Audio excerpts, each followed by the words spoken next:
Saya menyiapkan sesuatu, tapi di tengah tadi ibadah Tuhan bicara yang lain. Saya tidak bisa membayangkan waktu Tuhan tahu-tahu bicara tentang Hosea buat saudara dan saya. Ada sebuah usaha, ada sebuah upaya, ada sebuah usaha dari sorga. Waktu dia ingin melakukan sesuatu buat saudara, buat saya, bahkan waktu saya dan saudara dan bangsa kita ini bangsa pelacur pun ada yang aneh yang dikerjakan oleh mercy and grace, yang dikerjakan oleh pengampunan dan anugerah. Kalau saudara baca Hosea dilakukan Tuhan malah sengaja si pelacur sengaja diambil dinikahi. Ada sebuah upaya kudus, ada sebuah upaya yang sangat mulia, yang sangat berharga yang saya tidak bisa membahasakan itu. Bagaimana cara sorga dan Raja yang Maha Kudus itu malah dengan sengaja menikahi, memiliki seseorang yang sudah tahu yang ini pelacur yang ini. Tapi saya pengen soal lihat sebuah upaya yang dilakukan sorga demi saya dan saudara. Sebuah usaha yang dia kerjakan untuk mengangkat seseorang, memulihkan, bukan cuma memulihkan. Tapi di sisi kedua saya melihat menemukan seperti ini. Tema yang Tuhan taruh di hati saya untuk sesi kali ini. Saya menemukan di Alkitab, semua mereka yang mau diangkat tinggi, sebagian besar dari mereka malah dipatahkan di dalam. Saya menemukan orang-orang yang mau Tuhan pakai next level. Saudara, retret kali ini retret next level. Isinya adalah membawa saudara dan saya jadi petinggi-petinggi kerajaan sorga. Engkau dan saya adalah duta-duta besar kerajaan sorga untuk kota, untuk provinsi, untuk Indonesia, untuk bangsa-bangsa. Tapi cara naik gak ada cara lain selain saudara dan saya tahu-tahu kadangkala terpaksa dia patahkan di dalam, karena Tuhan tahu yang bisa membuat saudara dan saya naik adalah waktu anugerah, darah, firman, kuasa dan cintanya itu bisa dimampatkan di dalam, diteguhkan di dalam sini, dalam roh dan batin saudara dan saya. Ada sebuah upaya sorgawi yang saya bingung kenapa ada Tuhan seperti ini. Tapi saya menyadari itulah anugerah. Apa yang Tuhan coba kerjakan dengan Indonesia, dengan bangsa saudara. Saya tahu ada beberapa tamu dari bangsa-bangsa hari ini. Dan kali ini Tuhan bicara untuk saudara dan saya personal. Saudara, saya langsung saja, mari buka di Hosea 2. Ayat yang pertama, adukanlah ibumu, adukanlah, sebab dia bukan istriku. Kamu gak ada hubungannya apapun denganku, gak ada kepemilikan sama sekali. Kita gak ada hubungan. Mungkin kotamu, bangsa kita, mungkin gak ada hubungan. Dan aku ini juga bukan suaminya. Aku gak punya tanggung jawab untuk memelihara engkau, gak ada tanggung jawab. Biarlah dijauhkannya sundalnya dari mukanya dan sinahnya dari antara buah dadanya, supaya aku jangan, saudara perhatikan, Tuhan sengaja menanggalkan pakaiannya sampai dia telanjang. Rasa malu, rasa hina, kemiskinan, dan rasa tertolak. Atau saudara mungkin selama setahun terakhir ini saudara sudah nabrak tembok berkali-kali dan tidak ada suara Tuhan sama sekali. Dan membiarkan dia seperti pada hari dia dilahirkan, membuat dia seperti padang gurun dan membuat dia seperti tanah kering, lalu membiarkan dia mati kehausan.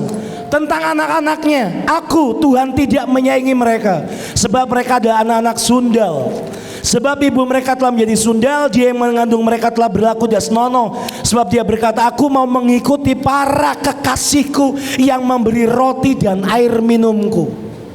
Si sundal ini, atau mungkin itu saya, bukan mungkin, tapi saya, saudara dan bangsa kita dan bangsa yang saudara dan saya kita berdiri, punya banyak suami, punya banyak kekasih yang bisa ngasih roti, yang bisa ngasih minum, yang bisa memberikan bulu domba, kain lenan, minyak dan minuman.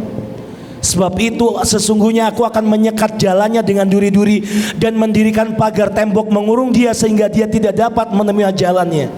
Dia akan mengejar para kekasihnya. Sebagian dari kita mungkin mengejar para kekasih kita, tetapi tidak akan mencapai mereka. Dia akan mencari mereka tetapi tidak bertemu dengan mereka. Maka dia akan berkata, aku akan pulang kembali kepada suamiku yang pertama, sebab waktu itu aku lebih berbahagia daripada sekarang. Saudara perhatikan, si sundal ini pulang karena pintunya ditutup, bukan karena sebuah pertobatan. Si sundal ini pulang kembali ke suaminya pertama karena pintunya sudah disekat oleh duri oleh Tuhan. Tetapi dia tidak insaf bahwa akulah yang memberi kepadanya gandum, anggur dan minyak, dan yang memperbanyak bagi dia perak dan emas yang dibuat mereka menjadi patung Baal. Sebab itu aku akan mengambil kembali gandumku pada masanya, yang ada apa? Kelaparan, dan anggurku pada musimnya. Jiwa roh itu gak pernah puas di dalam. Saudara mungkin coba ABCD di hidupmu, di pelayanan, di semuanya, tapi tidak terjadi apapun. Kenapa? Karena gandum dan anggurmu sengaja diambil oleh Tuhan. Dan akan merampas kain bulu domba dan kain lenanku yang harus menutupi auratnya. Saudara sampai ke bawah, kalau saudara baca mengerikan, menyedihkan. Tapi ada satu peristiwa di terjemahan di Amplify dibilang bahwa mercy is shown. Tahu-tahu di ayat 12-13 mercy, pengampunan itu ditunjukkan. Ayatnya bilang gini, saudara perhatikan ini. Sebab itu sesungguhnya aku ini akan membujuk dia dan membawa dia ke padang gurun dan berbicara menenangkan hatinya. Saya nggak tahu, ayat ini menurut saya sangat aneh, tapi ini Tuhan.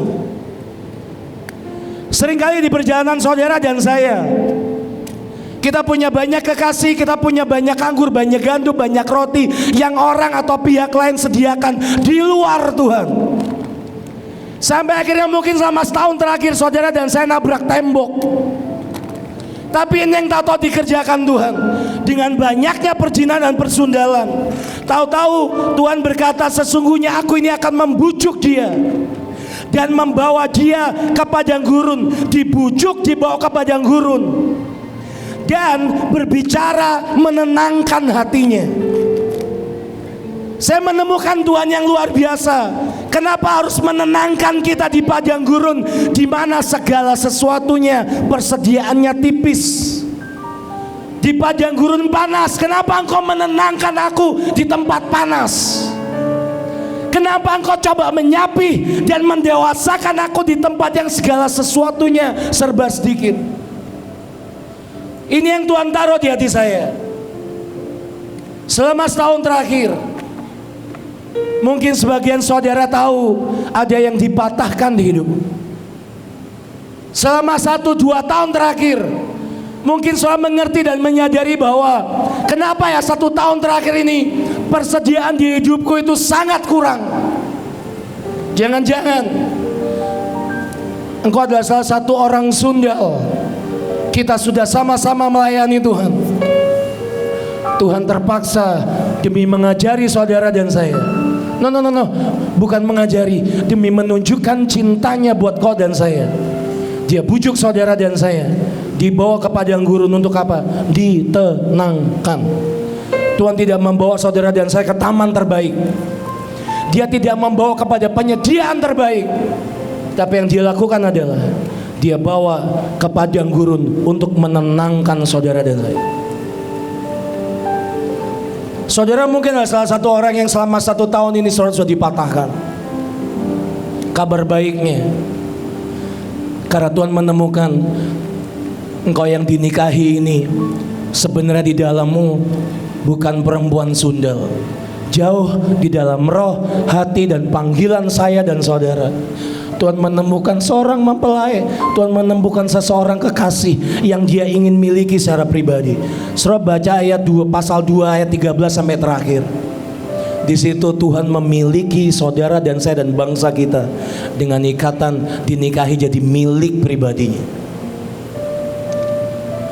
Saya tidak tahu caranya membahasakan ini.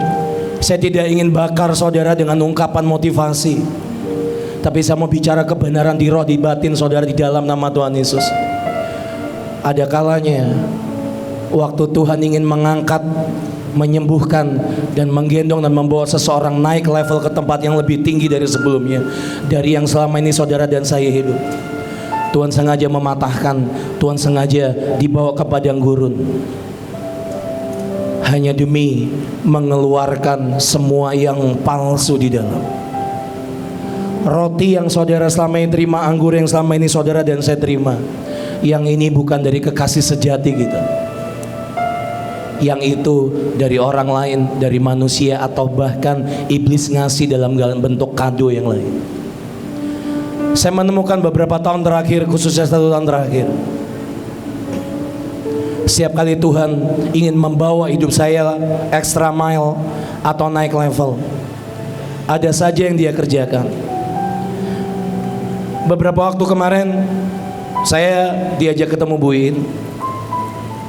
Saya ini punya sebuah doa yang cukup bertahun-tahun saya hadapkan di hadapan Tuhan, khususnya 3 tahun terakhir. Dan waktu bicara saya tahu, menyadari ada yang Dia inginkan dari hidup saya. Waktu Tuhan sengaja menikahi, nyuruh Hosea menikahi perempuan Sundal, saya tahu ada yang Dia inginkan di dalam.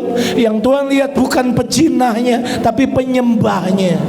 Orang yang bisa paling gak menghargai anugerah dan undangan untuk masuk ke ruang Maha Kudus ke hatinya. Ada hal-hal yang saya doakan, yang saya ngotot di hadapan Tuhan. Tapi kemarin saya bilang ke Tuhan, setelah ketemu ibu saya ngomong begini, Tuhan, hari ini aku berkata, aku gak peduli itu fair atau enggak buat aku. Aku gak peduli yang Tuhan lakukan itu adil atau enggak buat aku. Satu hal yang aku minta, seumur hidupku aku tidak mau kehilangan tatapan matamu dan perhatian dan kehadiranmu. Titik, Tuhan. Seandainya yang Kau buat, Engkau bawa aku ke padang gurun atau kemanapun, silakan. Hari itu ada satu peristiwa di Alkitab.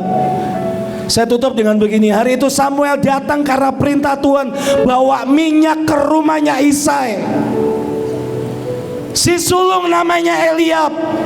Secara hukum kesulungan harusnya dia mengerti, harusnya ini jatahku. Tapi waktu semuanya ditampilkan di depan Samuel, minyak itu gak getar sama sekali. Tuhan gak bicara apapun. Si sulung sambil lewat sambil berkata, harusnya ini jatahku, harusnya ini hakku, harusnya jatahku, harusnya ini hakku. Tapi begitu dia lewat dan Tuhan gak getar, minyak itu gak dicurahkan. Adiknya kedua, ketiga, selanjutnya tidak goyang sama sekali. Dan waktu Isai ditanya oleh Samuel, masih ada gak anakmu satu lagi? Ada, Daud. Oke, panggil dia. Begitu dia lihat, saudara bayangkan, harusnya ada saudara saya di sini, ada AB nggak ya? AB ini saudara di keluarga kami, saya ini anak istri simpenan, AB itu anak istri utamanya. Kak AB ada nih? Lain nggak ada? Bayangin ada, itu diperkirakan Daud itu anak istri, anak gundik, anak simpenan. Dan kau sebagai pewaris yang sudah ditetapkan, tahu-tahu lihat si anak istri simpenan itu yang tahu-tahu sorga getar dan minyaknya ditumpahkan di atas kepala. Tapi Alkitab mencatat, kalau saudara lihat daftar pahlawan Daud, saudara akan menemukan si anak sulung yang waktu dia tahu minyak itu tidak dicurahkan di kepalanya, tapi dicurahkan ke adiknya yang anak istri simpanan anak gundik itu, hatinya nggak goyang sama sekali. Alkitab mencatat dia adalah salah satu pahlawan, orang perang yang menjagai, yang ikut jagai sebuah perjanjian yang Tuhan taruh bahwa satu hari dari tarik Isai, dari tunas Daud, dia dengar kata tunas Daud, bukan tunas Eliab. Dia lihat itu dan dia ikut jagai adiknya sebagai kakak sulung, yang harusnya warisan, hak, pengurapan dan semuanya itu waktu minyak gak turun di kepalanya, hatinya gak goyang. Yang dia lihat tunas Daud, Yesus Kristus. Dan itu dia berkata, aku ikut engkau, tak temenin, tak jagain, aku akan jadi orang perangmu. meskipun minyak itu gak turun ke aku. Hari di mana minyak itu gak turun, sorga tetap melihat Eliab sedang diem dan berkata, aku akan jagai milik pusakamu yang ini. Si Daud ini, dia tetap darah bapakku. Surat pengutusan tetap turun atas dia. Tapi hari ini meskipun hakku aku taruh, aku tetap memilih mengikut Allah seumur hidupku. Saya tidak tahu seberapa saudara, boleh kasih F aja. Saya nggak tahu seberapa yang terjadi dengan hidup saudara setahun ini. Mungkin saudara sudah lewatin padang gurun yang sama, yang tanpa saudara dan saya sadar itu NGD di dalam hidup saudara dan saya. Di tengah perjalanan yang harus padang gurun lagi, padang gurun lagi, padang gurun lagi. Tapi ternyata yang dia buat adalah demi mengangkat saudara dan saya naik level. Demi mengangkat saudara sudah tidak lagi jadi pezina dan pesunda lagi, tapi jadi milik kepunyaan Allah yang maha tinggi. Yang Tuhan lihat di hidup saudara, yang Tuhan lihat di dalam roh, hati dan hidupmu, bukan kelemahan, bukan kekuranganmu. Yang saya tahu waktu Tuhan dan Ibu memilih untuk saya berdiri melayani Tuhan dan beliau, yang dia lihat bukan si pesundalnya, tapi akan ada satu hari ada satu orang yang menginginkan hati Allah gila-gilaan. Kamu dipatahkan, kamu dilewatkan padang gurun dan ditenangkan di sana, hatimu tenang. Kamu lihat minyak urapan turun ke orang lain, hatimu tenang dan kamu memutuskan, aku ikut jagai covenant yang Tuhan sudah taruh di hidup adikku Daud. Saya nggak tahu dengan hidup saudara, kalau selama 1 tahun terakhir ini ada yang patah di dalam, ada yang berantakan. Saudara menemukan di tengah semua pelayanan, orang lihat kita berdiri dengan kudus, tapi saudara tahu di belakang yang kita sembunyikan sangat banyak. Saudara menemukan bahwa makin hari kok hidupku makin, maaf ya saudara bahasa saya kalau kasar, kenapa aku jadi makin brengsek ya Tuhan. Kenapa aku pakai uang sekenanya. Bahkan setahun terakhir ini ada padang gurun yang terlalu kering dan panas. Engkau gak bisa tenang, engkau gak bisa doa, engkau gak bisa nyembah. Rahimmu nutup, di depanmu tembok, kiri kanan, depan atas belakang. Saya dengar sebuah ayat yang ditulis Ayub, nagakah aku? Emang aku ini naga dan aku ini setan ya Tuhan, sampai engkau menciptakan penjaga sehingga aku tidak bisa lakukan apapun. Sebuah jeritan dari Ayub yang berkata, emang aku ini naga? Hidupku harus pas-pasan terus. Aku ini sudah doa loh Tuhan, aku sudah berdiri buat engkau. Hari ini saya mau ajak saudara datang di hadapan Tuhan sama-sama. Oh enggak cie aja. Saya mau ajak saudara datang di hadapan Tuhan. Kalaupun seandainya saudara masih di padang gurun sekalipun, Tuhan sedang berusaha menenangkan saudara. Tuhan sedang coba tarik engkau dan saya jadi milik pribadinya di tempat kudus, di tempat maha kudus. Kau yang mungkin sedang dipatahkan dan kau sedang lewati banyak hal tahun ini. Saya nggak tahu saudara saya Kak Sandi datang atau enggak dari Kalimantan. Kemarin anaknya di hari yang sama dengan papanya meninggal bersamaan. Kak Sandi, kalau engkau dengar ini kan, kau nggak datang, saya nggak tahu. Sandi Lai dari Kalimantan. Saya tidak pernah menemukan Tuhan tidak mengaruh sesuatu yang ilahi di hidup seseorang. Waktu Tuhan patahkan seseorang, saya tidak pernah lihat hidup seseorang itu nggak naik. Bukan soal naik turunnya, nggak masalah urusan promosi, tapi boleh melihat Allah yang maha tinggi, boleh menatap wajahnya. Bukankah itu anugerah saudara? Halo saudara yang tahu engkau sedang lewati banyak hal, tapi engkau sedang memilih berkata, aku mau datang nyembah Tuhan. Katakan, dengan segenap hati